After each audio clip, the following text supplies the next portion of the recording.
Welcome back, everybody, to Dear Esther Episode 2. I have been trying to get out to that boat, but every time I hit a certain point, I just start drowning.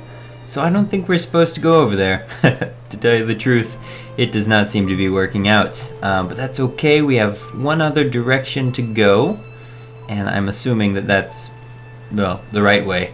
So let's see, how do we get out of the water? Here we go. That should work. Yes. Okay, so let's follow this stream up. We are getting a little bit closer to that tower. And I think that that's where we might find civilization. Because after last episode, I went back and I rewatched all of the, I don't know, sound bites, I guess you'd call them. Oh, come on, make it up. Alright, maybe we can't go that way. I watched all the sound bites to make sure I knew what was going on. And even after watching all the sound bites, I have no idea what's going on. Pretty though. We definitely have that going for us. God, that lighthouse. So pretty. But yeah, I guess hopefully we'll get some more context. Oh, here we go. Drunk, but tired. I can't make the judgment or the distinction anymore. I was drunk when I landed here, and tired too. I walked up the cliff path in near darkness and camped in the bay where the trawler lies beached. It was only at dawn that I saw the bothy and decided to make my temporary lodgings there. I was expecting just the aerial and a transmitter stashed in a weatherproof box somewhere on the mount. It had an air of uneasy permanence to it. Like all the other buildings here, erosion seems to have evaded it completely. I have no idea what a bothy is, but from the sound of it, it's the transmitter tower. If he was only expecting electronics, then we may be in for a surprise. God, that is really weird. They're all just sticking out of the ground. No reason whatsoever. They're just there. Ooh, pretty two-dimensional flowers. Yeah, that's kind of weird. Well, it seems to have gotten a little bit nicer once we get farther into the island. Don't have to worry about all the sea air. But I'm sure it's freezing. There's no way this is going to be warm. Alright, what do we see when we get up here? Ooh. This is not a good place to be. Can we get a flashlight or something? I can't really see very well. Oh dear. Uh-oh. Oh wow, okay. I guess we aren't going to the tower then. Dear Esther, I have now driven the stretch of the M5 between Exeter and Bristol over 21 times. But although I have all the reports and all the witnesses, and have cross-referenced them within a millimetre using my Ordnance Survey maps, I simply cannot find the location. What? You'd think there would be marks to serve as some evidence. It's somewhere between the turn-off for Sanford and the welcome brake services. But although I can always see it in my rear-view mirror, I have as yet been unable to pull ashore. What is he talking about? Wow, that's a heck of a ship. But where'd the tower go? I think the tower was supposed to be here. But it is, well, definitely not. That's weird. Yeah, I have no idea what he's talking about. Somewhere in the UK, I'm guessing. Said Bristol. But, this is just bizarre.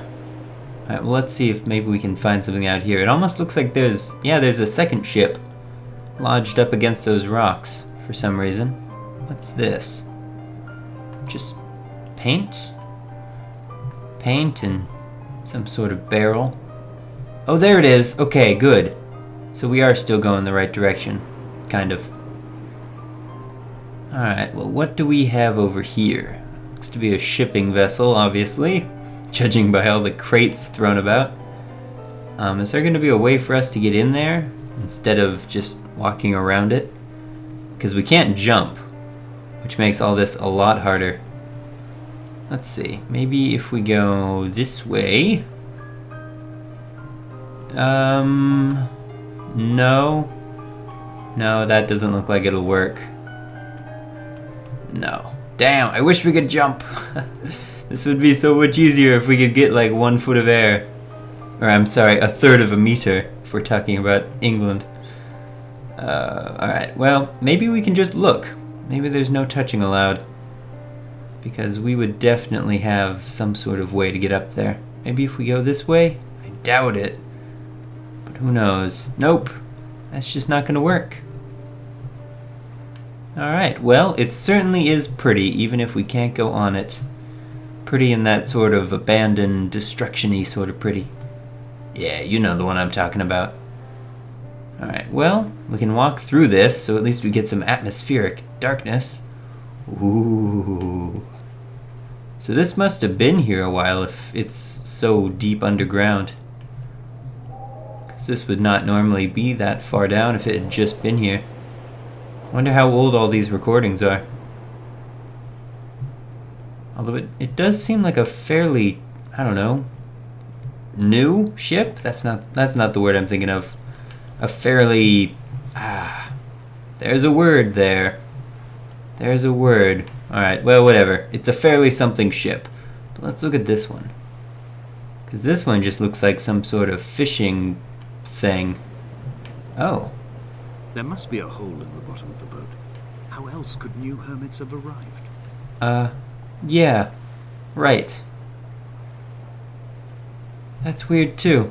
So that's a fishing boat. Let's see. I don't see anything else out there. But why did they both crash here? What makes this so important? And what the heck does this mean? Is that a 3? Something? Can we climb up this any further? Doesn't look like it. I think we just hit a dead end. Yep. Alright, well, we can still follow this path back. And I think it'll lead us through the mountain somehow. Hopefully a little bit closer to our final destination. Or at least, I don't know, some help figuring out what the heck's going on. God, I still can't figure out what the word I'm thinking of is. I don't want to say modern because, I mean, it doesn't actually look like a very modern ship. But yeah, I mean, there's no way that's going to happen in less than 5 years. And you visited me in the hospital after the operation, when I was still half submerged in anesthetic. Your outline and your speech both blurred. Now my stones have grown into an island and made their escape, and you have been rendered opaque by the car of a drunk. So he's drinking to get away from the pain. I guess that's as good a reason as any. This is the right way, I think. Yeah. We have not been up here before. Oh, wow.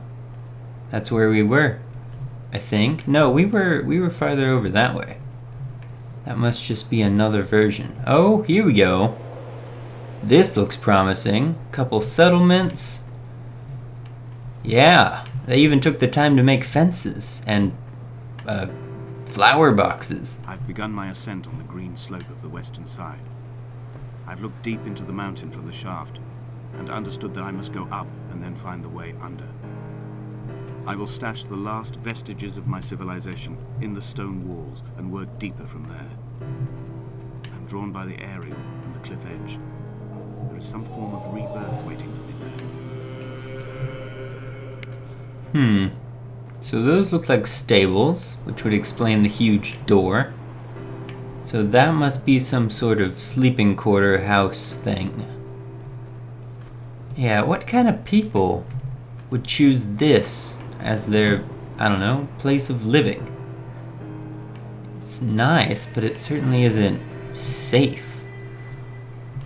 But I guess some people just like other things. Wow. The bothy was constructed originally in the early 1700s. It's a buoy. By then, shepherding had formalized into a career. The first habitual shepherd was a man called Jakobsen, from a lineage of migratory Scandinavians. He was not considered a man of breeding by the mainlanders. He came here every summer whilst building the bothy, hoping eventually that becoming a man of property would secure him a wife and a lineage. Donnelly records that it did not work. Ooh. He caught some disease from his malcontented goats and died 2 years after completing it. There was no one to carve white lines into the cliff for him either. Wow. That's actually really sad. He died alone. Well, when the oil with his lamps ran goats. out, I didn't pick up a torch, but used the moonlight to read by. When I have pulled the last shreds of sense from it, I will throw Donnelly's book from the cliffs and perhaps myself with it. Maybe it will wash back up through the caves and erupt from the spring when the rain comes, making its return to the hermit's cave. Perhaps it will be back on the table when I wake. I think I may have thrown it into the sea several times before. God, this is something else. He just wanted a life, and all of it's gone. But holy crap, that view. That would do it.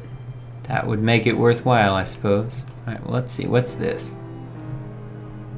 Is this another herd home thing? Looks to be exactly the same as the other one. Oh, here we go. Some more writing. What is that? It looks to be just arrows. I mean, it's not like any of the other formulas that we were looking at. It's just... It's not random. It's just... random, I guess. It's the only way to put it, really. Huh. Alright, well. I guess we'll just follow the path more. There's not really too much to do out here except look around and this man's past. Can we get on the roof? No, but we didn't look at this. What's this? Must be a sea creature. Almost looks kind of like a lobster or something. Oh, wow. Wow, this is a heavy descent. Alright, what's down here? You gonna just fall off the map? Holy, that's a long way down. Alright, well, God, look at that view. Oh, it's just takes the words away. I guess this will probably be a good place to stop. We're hitting that 13-minute mark. But thank you very much for watching. I hope you enjoyed the video. This is less of a game and more of just a movie. But I'm glad to be a part of it. So I guess I'll see you again day after tomorrow in more Dear Esther. Bye-bye.